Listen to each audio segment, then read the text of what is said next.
家好，我是亚特兰大房地产 broker Judy。我这个视频是一系列的有关于房地产执照敲门砖，就是如果您对房地产执照感兴趣的话，可以关注我的视频，我会教一些相关的。当然了，对一般人来讲的话，这些内容肯定对您在将来这个房地产交易方面都是很有帮助的一些知识点。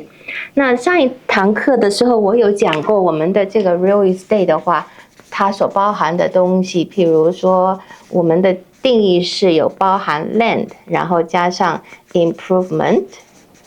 然后加上我们使用它的权利 rights。然后今天我想强调一下这个地方，因为我上堂有讲过相关于 land 跟这个 right 的这个知识点。那今天我想强调一下这个 improvement， 也就是我们在这个买卖交易当中，这个房子这个 property， 对吧？哪些东西是跟着它来的？譬如说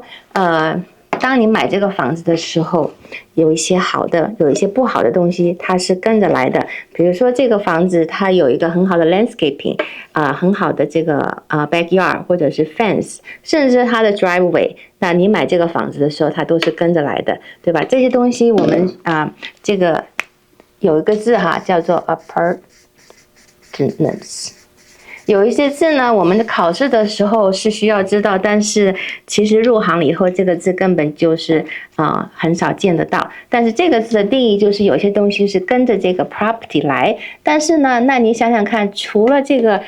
外在的这些，比如说这个房子有 HOA， 那你是没有办法拒绝你买这个房子而不跟来 HOA， 对吧？所以这个东西都是跟这个房子一起，跟这个 land， 你买这个 property 的时候就是跟着它一起来。那想想看，那这个房子里面的东西的话呢，我们称它为 personal property。那这个 personal property 大家就知道，那这个是 personal property。那我有一次听一个老师说了一个很好的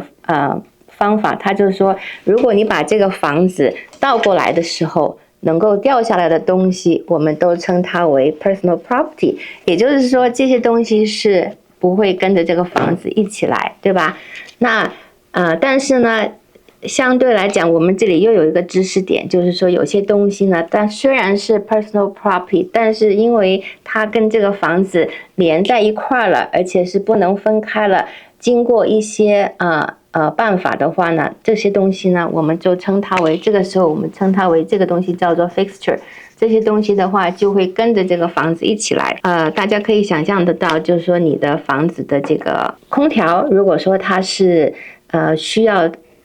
经过一种方式把它固定在这个房子上面，那有些房子有一些这个窗户的这个空调，那这些东西的话，它就是属于 fixture， 它是跟这个房子一起来。那再举个例子，就是你们的钥匙，我们的钥匙跟这个车库的遥控这些remote， 那这些东西的话，它虽然看上去是一个 personal property， 对不对？因为我们刚才说过，把房子倒过来，这些东西都会掉下来，对吧？但是因为它跟这个房子的关系是分不开的一个关系，所以呢，我们就会称它为fixture， 然后就变成是 real property 了。所以这个就是一个real property 跟 personal property 的一个区别。那知道了这个 improvement 的这些 real property 跟 personal property 的区别之后呢，我们就可以更加进一步的了解，在整个房地产过程当中，哪些东西该留，哪些东西不能留，不会留。那如果说很容易搞混的一个，比如说常常这个经纪人犯错的一个地方，就是比如说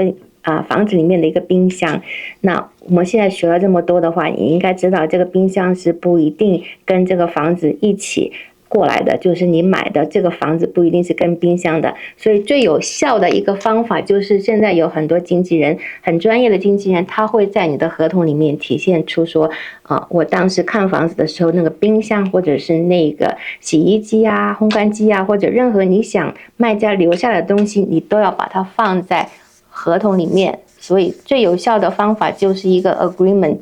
我们的这个合同怎么写，经纪人怎么样帮你把关，把这个所有的东西，你想要的东西留下来，或者是你不想要的东西让卖家把它拿走，这些都是非常非常重要的一个关键。所以我们说这个 agreement 是相当重要的一个